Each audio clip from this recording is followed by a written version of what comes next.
Well, this interview is with a woman named Silvana. She's a French woman who was born and grew up in Paris. However, after her university studies she did in the United States, married an American man, and has now lived in the United States for many years. Let's listen. Bonjour, madame. Bonjour monsieur, Alors, madame, comment vous appelez-vous? je m'appelle Silvana. Silvana, d'accord. Et est-ce que vous habitez aux États-Unis? Oui, absolument, j'habite dans le sud des États-Unis, dans l'État de l'Alabama. Ah, d'accord, ok.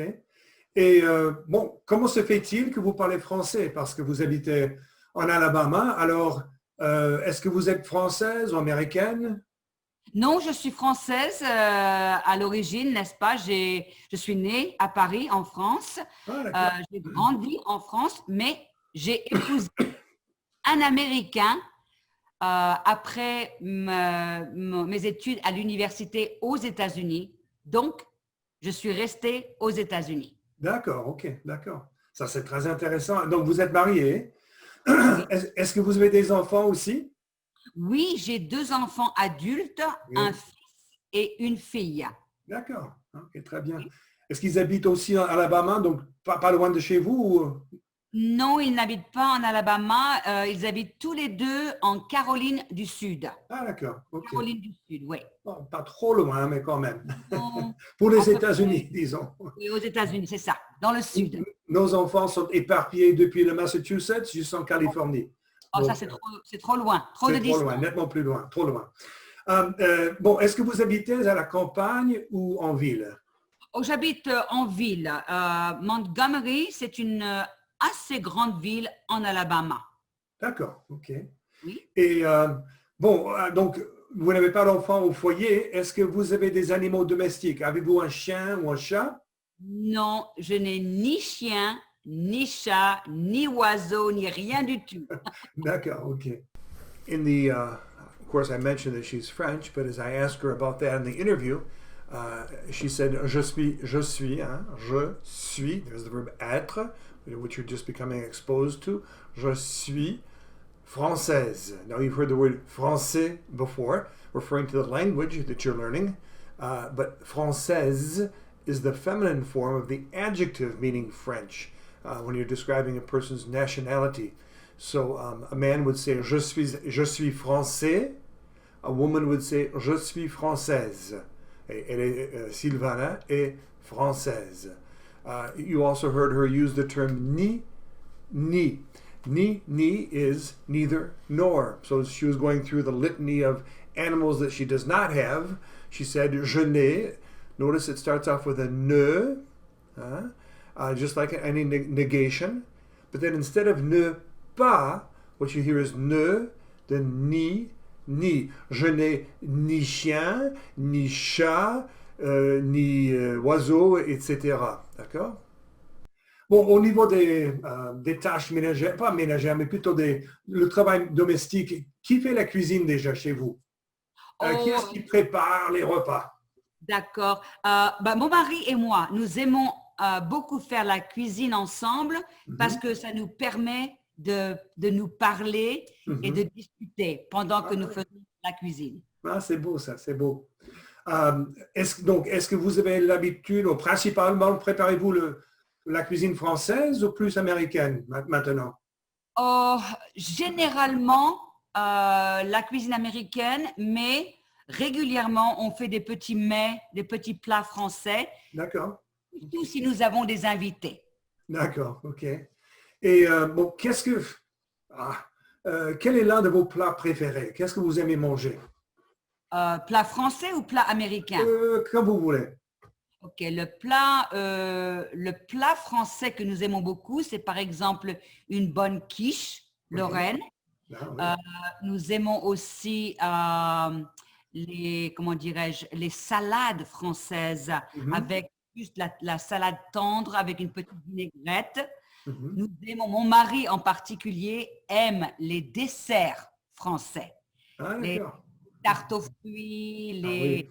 les choux, les petits choux à la crème, les éclairs. Et moi, j'aime faire ça. Donc, D'accord. Ok. mais nous aimons aussi faire les steaks à la française, steak frites, n'est-ce pas? Ah oui, oui, oui, d'accord. Oui, il est gâté, votre mari.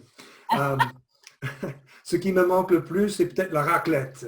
Oh, je viens juste de suggérer la raclette à un de mes anciens élèves qui est en France maintenant. Ah, d'accord, ok. Oui, Bon, ça oui. coûte tellement cher ici, Ici, ça la coûte cher, raclette. en France, pas trop, hein. Oui, c'est vrai. Bon, on parle de celui qui prépare le repas. Qui est-ce qui met la table? On partage. Ok. On met la table ensemble. Quand l'un fait la cuisine, en train de faire la cuisine, l'autre met la table et vice-versa. Well, I don't want to explain everything because it would take too long, but I'll just touch on some different topics within this video. She talked about le mari. There's a bit of vocabulary that you don't know. Le mari is a husband. There are two ways to say husband. It's le mari or l'époux, and wife is la femme or l'épouse. The words époux and épouse for husband and wife sound a lot like the word spouse in English, don't they? Except for the lack of the S at the beginning of the word. She talked about cooking. She talked about French cooking and American cooking, and she used the term la cuisine française or la cuisine américaine. Cuisine, of course, we use that word in English. We say French cuisine. La cuisine is the kitchen, but it also refers to a style of cooking. So she primarily cooks American food now, la cuisine américaine, but she sometimes, when they have guests over, will cook French-style food, which is la cuisine française. She said one of her favorite dishes to prepare is la quiche Lorraine. You've probably had quiche before. Quiche is composed of, along with a crust underneath, it's composed of a lot of eggs and a lot of cheese and other ingredients as well. And her particular type she likes is la quiche Lorraine, likes to prepare. She said her husband's one of his favorite dishes that she makes is any type of dessert français. Les desserts or desserts. And les desserts français would be French desserts or French style desserts. And she talked about different kinds of pastries she likes to make. And then I cut in with, because I was overwhelmed thinking about French cooking, which is so good, or French food, which is so good. I talked about la raclette. And she seemed to concur with me that it's something to miss. A raclette is a kind of cheese. This is the legend that I was told. I don't know if it's true as far as the background of this dish is concerned. Raclette is cheese which you melt and you pour them over potatoes. And I was told that this was a dish that originated in the Swiss Alps, and how Swiss, I imagine, goat herds. People who would work with goats all day long outdoors in the mountains would come in exhausted at night, looking for a very filling meal, and they would place a round of raclette cheese, or maybe a portion of a round of cheese, on the mantelpiece or the fireplace, and it would start to soften and start to melt. And as it would melt, you'd take the more liquid melted cheese and pour it over potatoes.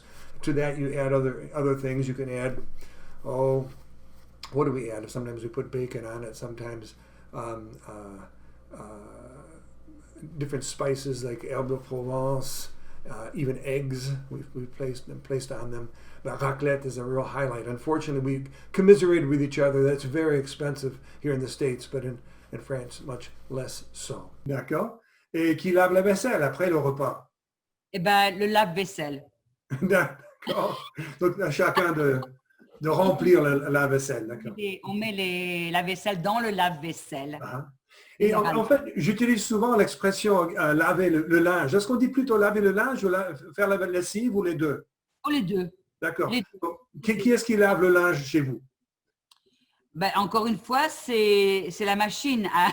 Oui, oui. Il y a quelques fois, on fait certains vêtements à la main, si ce sont des vêtements délicats. D'accord. Okay. Avec l'eau froide, avec le ULAT, n'est-ce pas? Mais autrement, en gros, on fait à la machine. D'accord. Mais est-ce que ça, c'est plutôt votre rôle ou le sien? Les deux. On partage tout. Vraiment. OK. Donc, il est à la retraite aussi, votre mari peut-être? Oui. Enfin, on dit à la semi-retraite, tous les deux. Comme moi, c'est pareil. She used the verb partager more than one time as we talked about household tasks, and partager, therefore, is an important verb to understand. Partager is to share.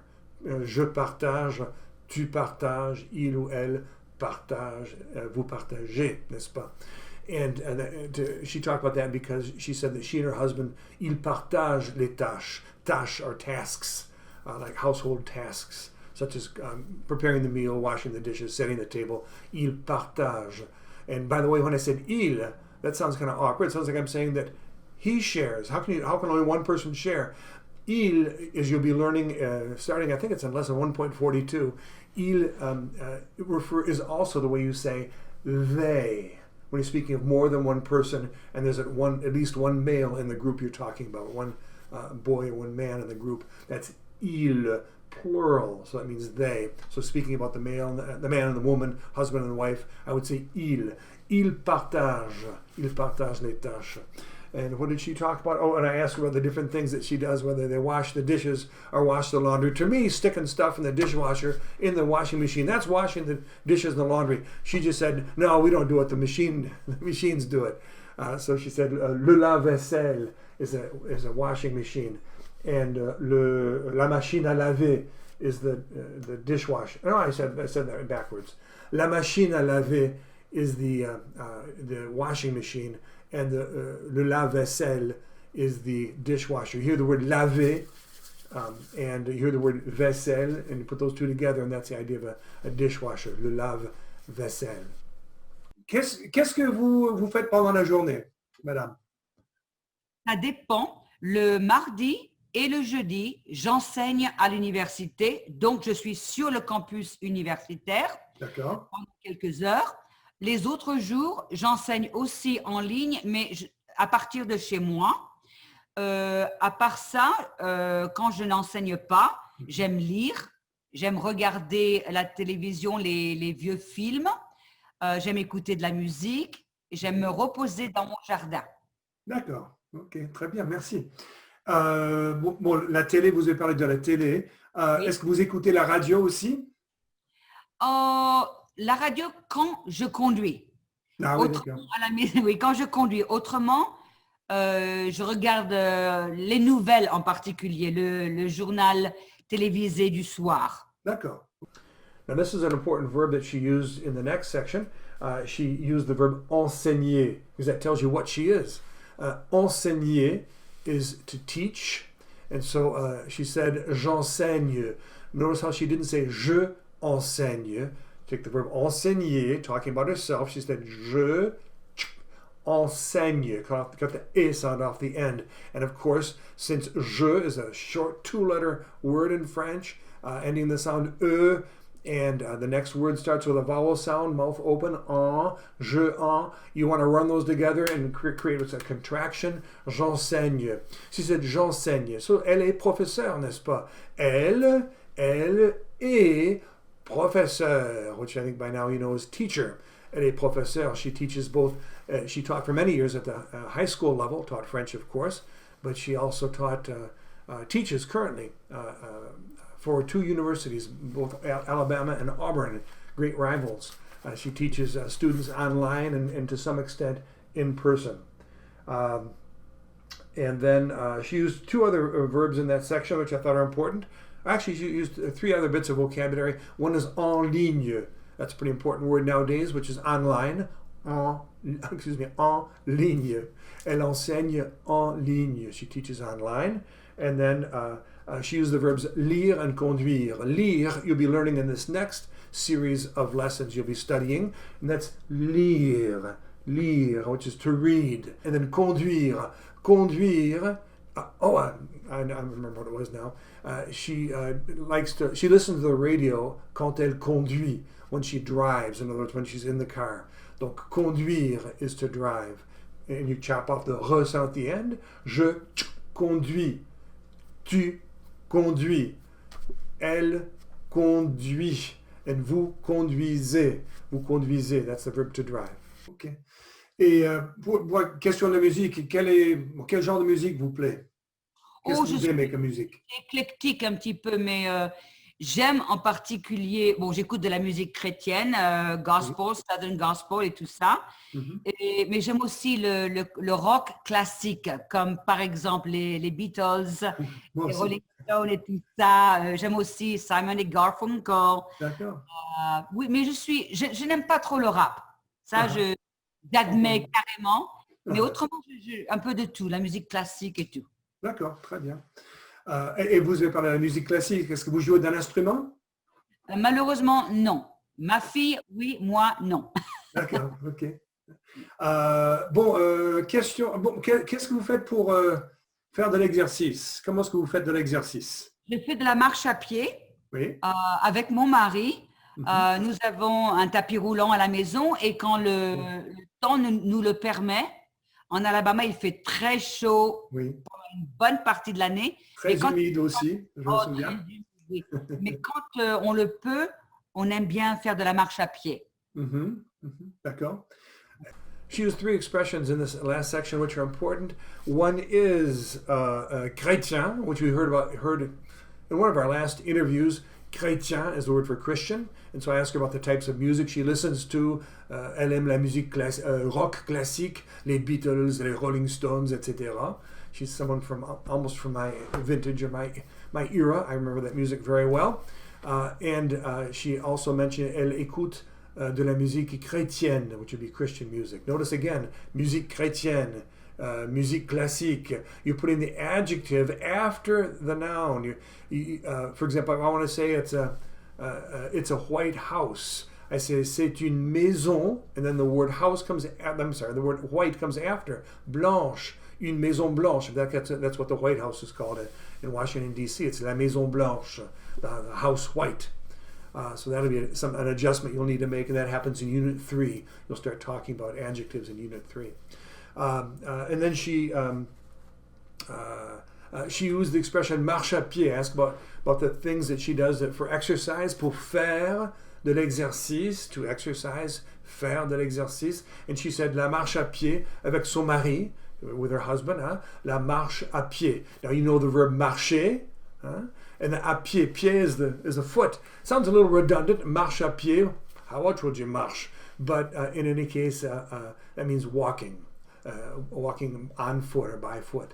Marche à pied, la marche à pied. And last of all, she said an expression which you may have learned. I think you may have picked up in lesson 1.7. I think that's where it's either 1.7 or 1.14 where the weather expressions come in. She says, she's talking about Alabama where she lives and says, il fait chaud, il fait chaud. There's the verb faire, il fait chaud, which means, right. And it's very true. It's very hot in Alabama. I threw in there, il est humide. It's very humid weather also. By the way, notice faire chaud. How interesting, what an interesting expression. You wouldn't translate that as it is hot, you wouldn't think. You would think it would be il est chaud or something of that nature. But il fait chaud, which literally, if you translate that, would be it makes or he makes or someone makes hot. And clearly, you can't translate things directly like that. Okay, let's go on to the next section. Est-ce que vous aimez le sport? Suivez-vous le sport à la télé ou est-ce que vous avez joué dans le sport ou continuez à jouer? Je ne joue plus de sport, mais j'ai fait du volleyball quand j'étais jeune, mais j'aime le foot, mais le foot français, Oui, pas le football américain. Donc, j'aime bien suivre quelques matchs de foot. Quelle est l'équipe ou le club que vous suivez le plus en France? Paris Saint-Germain. Oui, d'accord, ok. Paris Saint-Germain. Et je regarde aussi le cyclisme pendant le Tour de France, par exemple. D'accord. Donc, c'est ce que je fais. D'accord. Qu'est-ce que vous avez l'intention de faire? Je vais dire ça d'autre façon pour qu'ils comprennent. Qu'est-ce que vous voulez faire ce soir? Qu'est-ce que vous voulez faire ce soir? Quels sont vos projets, disons? Que ce soit ce soir ou bien le restant de l'après-midi? Le restant de l'après-midi, malheureusement, je dois corriger les devoirs de mes élèves. Oui. J'ai beaucoup de devoirs à corriger. Mais après ça, ce soir, j'espère me reposer en lisant un livre peut-être ou en allant me reposer sur la terrasse de mon jardin. D'accord. Mais la priorité maintenant, c'est de corriger les devoirs. Entendu. She said, I was asking her about sports that she plays, and she said, je ne joue plus. So you can hear there are different negative expressions that exist, not just ne pas. You heard earlier ne, ni, ni for neither nor. But in this one is ne plus. Ne plus means no longer, not anymore. And so, je ne joue plus. Jouer is woohoo. That's a verb you'll learn later on too, and that's to play, whether it be a sport or it's also used, by the way, to play an instrument in French. Je ne joue plus. So she doesn't play any longer. She used to play volleyball apparently at one point. And she talked about how her sports that she likes, and you heard her use an expression that I've explained before, a slang term, le foot. Le foot. And she made the effort to say le foot français to let me know what kind of football she's talking about. She's not talking about football, she's talking about soccer, as we say it. But to Europeans and to the rest of the world, football is really soccer. It's not American football for the most part. For American football, again, they say le football américain. For soccer, they just call it le football, or she did, the slang term, le foot. Le foot. And by the way, her favorite team, if you follow European soccer, is Paris Saint-Germain. PSG, Paris Saint-Germain. And last of all, she mentioned another very important, and this is something you could take a look at on YouTube. I'm sure you can find videos of this event in case you don't know much about it. But one a very important sporting event in France, kind of there outside of La Coupe de France for soccer. Probably maybe one of the most important sporting events in France is le Tour de France. And le Tour de France is the bicycle race which goes all over France, even crosses the border into other countries at some points, goes on for weeks actually, and ends in Paris. Le Tour de France. So you might want to take a look online for a video which will explain more of what that is. But in France, there are two great sports. There are many sports played. I even played baseball in France. I coached a baseball club and team, but it's not extremely well known in France. The two major sports are soccer and bicycling, cycle or bicycle racing. So cycling, le cyclisme. Okay. Où est-ce que vous achetez de la nourriture? Peut-être le nom du supermarché ou... Oui. Généralement dans les grandes surfaces. Chez nous, nous avons des grandes surfaces comme Publix, Winn-Dixie, aussi Walmart, naturellement. D'accord, oui. Nous avons aussi une super grande surface, une hyper grande surface qui s'appelle Costco. Ah oui, bien sûr. C'est un peu comme Sam's Club. Et quand vous allez au supermarché, que ce soit Costco ou Walmart, quel est le mode de transport que vous utilisez? Est-ce que vous prenez le bus? Est-ce que vous prenez le train? Est-ce que vous y allez à pied? Non, j'aimerais bien y aller à pied, mais malheureusement, c'est trop loin. Et généralement, nous conduisons, nous prenons notre voiture. D'accord, entendu. Est-ce que vous sortez parfois au restaurant ou bien au ciné?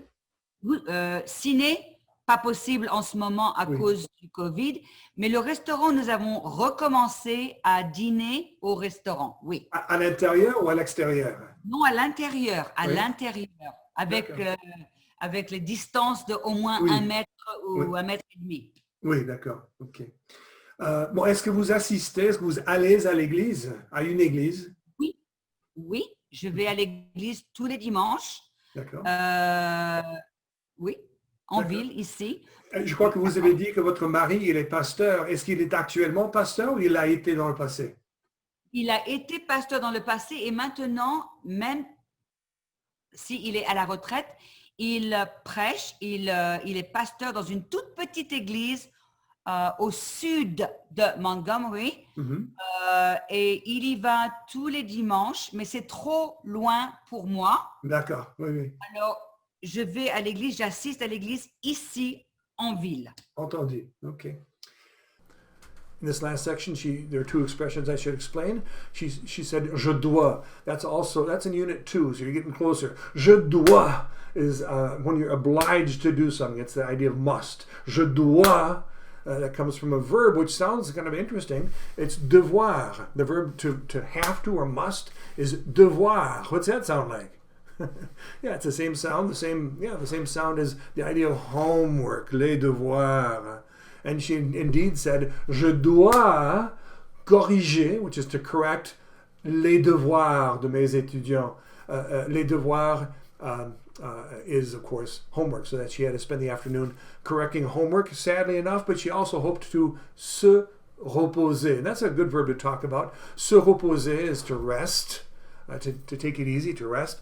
And it's a reflexive verb. Remember, we talked about this, I think, in the last interview. Se, before a verb, introduces what's called a reflexive verb. Usually it's something you're doing to yourself, like se lever is to get oneself up or to stand up. Se coucher is to go to bed. You're putting yourself to bed, you might say. But sometimes it's not really clear what se reposer, what the reflexive verb, what the action is you're doing to yourself. Sometimes it's not very evident. The key is that if a se, the two-letter word se, precedes the verb se reposer, se coucher, se réveiller, whatever it happens to be, se lever, that se is going to change. It's going to change its form, and you'll be learning more about this in the near future, but I'll just explain briefly now. If the je is a subject, you're talking about yourself, se will change to me. So if I want to, as she said, if I want to say I rest or relax or I rest, je me repose. Tu te reposes. Elle se repose. So notice how me to te to se is changing. In fact, this sounds a little funny to you probably. Vous reposez. You say vous twice. Vous reposez. And how are you doing action to yourself? Well, I suppose you could say you're causing yourself to calm down, to repose, to relax.